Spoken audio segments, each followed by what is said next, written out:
बैठ जा रहे, बैठ जा, बैठ जा और चला जा। घड़ा से हीरो ना बने, भाग जा तू, बैठ जा, बैठ जा, जा। दोस्तों नमस्कार, आप 90 डिग्री देख रहे हैं। बैठ जा रहे, बैठ जा, बैठ जा और चला जा। घड़ा से हीरो ना बने, भाग जा तू, बैठ जा, बैठ जा, जा। हेलो जी, आप कुलदीप बख्शी बोल रहे हैं, विधायक जी? हाँ जी, हाँ जी, हाँ नमस्कार जी, मैं कानपुर से रामचंद्र यादव बोल रहा हूँ। जी जी जी सर। सर मैंने आपका एक वीडियो देखा था।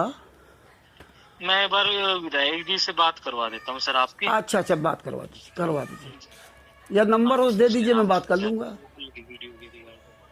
हेलो, हाँ सर जी, कुलदीप बख्शी विधायक जी बोल रहे हैं? हाँ जी बोल रहा हूँ जी। हाँ सर जी नमस्कार सर जी, मैं कानपुर से रामचंद्र यादव बोल रहा हूँ। हाँ जी, हाँ जी, हाँ जी। सर मैंने आपकी वो वीडियो देखी थी जो किसान सम्मेलन में नरेश यादव जी के साथ आप जो है कह रहे थे कि मैं खून दूंगा, ये कर दूंगा, वो कर दूंगा, है ना? हाँ, तो ये सर आपको वहाँ किसने बुलाया था? क्या हुआ? नहीं पूछा ऐसे, मान लो जो है कि वो जो किसान सम्मेलन था तो आपको किसी ने आमंत्रित किया था कि अपने आप गए थे वहाँ?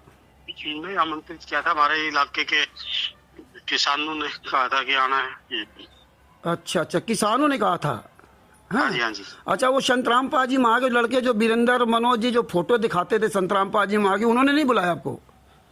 नहीं, हमारे तो किसानों ने बुलाया था। अच्छा, किसानों ने बुलाया था, तो फिर आप संतराम पाजी माँ की तारीफ कैसे कर रहे थे कि मैं उनका शिष्य बन जाऊंगा, ये करूंगा, खून दे दूंगा? क्या हो गया उसमें? क्योंकि आप लोगों के पास खून होता ही कहाँ है। आपकी सरकार ने भी 2006 में संतराम पाजी माँ को जेल में डाला था, याद है आपको, करौथा कांड में? अरे तू ज्यादा मेरे से तू। अरे नमस्कार, आप 90 डिग्री देख रहे हैं और ये बहुत ही अहम और खास खबर है। शायद अब तक झज्जर जिले में ऐसा नहीं हुआ है और किसी भी पॉलिटिशियन ने आज तक है वो ऐसा नहीं किया होगा। कुलदीप बख्शी हैं विधायक बादली से, और हमें ऐसा लग रहा है कि जब से उन्होंने राज्यसभा चुनाव की वोटिंग है वो की, किसको नहीं की है वो लोग जानते हैं, बादली की जनता जानती है। और खुद उन्होंने विधानसभा के बाहर है अपनी पार्टी की धज्जियां उड़ाई, अपनी पार्टी के चाल चरित्र को है लोगों के सामने आके रखा, बहुत चर्चा उसकी हुई है।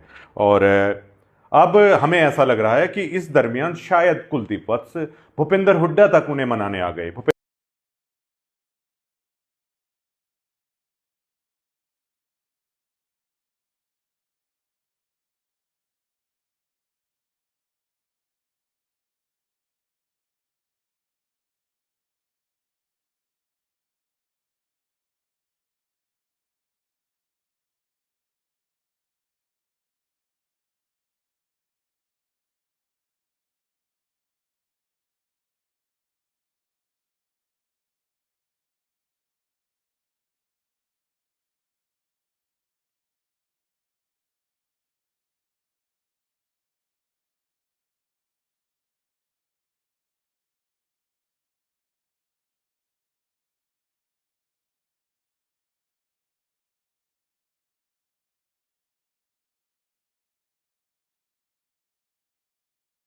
तीन 2026, 21 3 2026, 18 3 2026 की मेंशन नहीं है, उस दिन कई वीडियो अपलोड हुई हैं, शायद कुलदीप बख्शी के रिगार्डिंग कह रहे हैं ये। All platform within 48 hour of receipt of this notice and publish a public unconditional apology on the some YouTube channels and pay a sum of ₹5 crore only as damage for losses of reputation, mental agony and harm caused of my client within period of 15 days after receipt of this legal notice।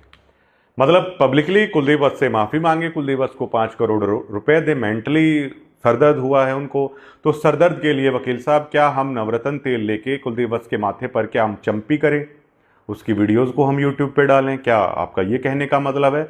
अब उनके सरदर्द का इलाज या उनकी mental condition का, उनके health condition का इलाज 90 डिग्री अब कैसे करे?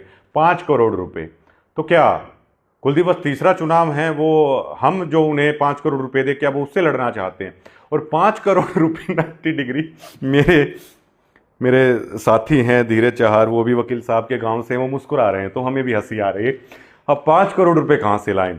अब मैंने संत रामपाली महाराज का नाम ले लिया था, तो हमारा ये नियम है कि हम ब्याज वगैरह का काम नहीं कर सकते, फाइनेंस का। मेरे गाँव में बहुत पैसा, बहुत अमीर लोग हैं, लेकिन अब हमारा नियम ये भी नहीं कहता कि हम जाके किसी से मांग के लाएं। अगर वो ऑप्शन होता तो मांग के कुलदीप बख्शी को दे देते 5 करोड़ रुपए। अब क्या अपनी घर धरती बेच के हम 5 करोड़ रुपए दे कहाँ से लाऊंगा मैं?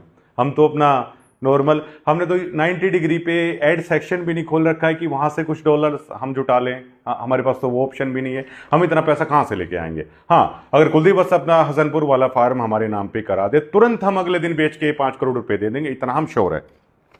और अगर मैं फाइनेंस का काम कर रहा होता, जिसमें अभी कुछ क्राइसिस है डीगल में भी, तो मैं आराम से पकड़ा देता। बहुत पैसा है मेरे दोस्तों के पास, लेकिन वो तो उनका है, वो मेरा थोड़ी है। तो कहाँ से हम 5 करोड़ रुपए लाएं? और उनके कुलदीप वत्स के सरदर्द का इलाज हम क्या करें? देखिए कुलदीप वत्स जी, हमने ये भी कहा था कि आपका पेशेंस टूट रहा है, और एडवोकेट साहब आपके क्लाइंट का पेशेंस है वाकई में टूट रहा है। और वो पेशेंस इतना टूट रहा है कि एक पत्रकार को नोटिस देकर, अब जो होना था वो तो हो चला। अब चलिए हम पब्लिकली कुलदीप वत्स की जनसभाओं में माइक लेके हम ये कह दें कि नहीं नहीं कुलदीप वत्स नहीं बिके हैं, क्या उससे ये लोग मान लेंगे? इन लोगों के बारे में तो कहा जाता है कि विधायक जी, ब्राह्मण समाज के कार्यक्रम में, परशुराम भवन के शिलान्यास कार्यक्रम में हुए बवाल को लेकर के आपके और आपके परिवार के खिलाफ एफआईआर दर्ज की गई है, इसको लेकर के आप क्या कहेंगे?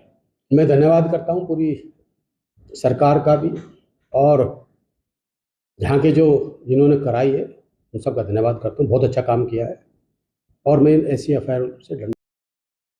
जब ब्राह्मण सभा का कार्यक्रम था, परशुराम भवन की आधारशिला रखी जानी थी, वहाँ बताते हैं कि किसी प्रकार की मारपीट हुई वहाँ के महाशिव हैं संत सुलहती जी के साथ, और उन्होंने सीधे रूप से आप पर आरोप लगाए हैं कि आपके आदमी थे, आप लोगों ने आपके आदमी और आपकी उपस्थिति वहाँ झगड़ा किया।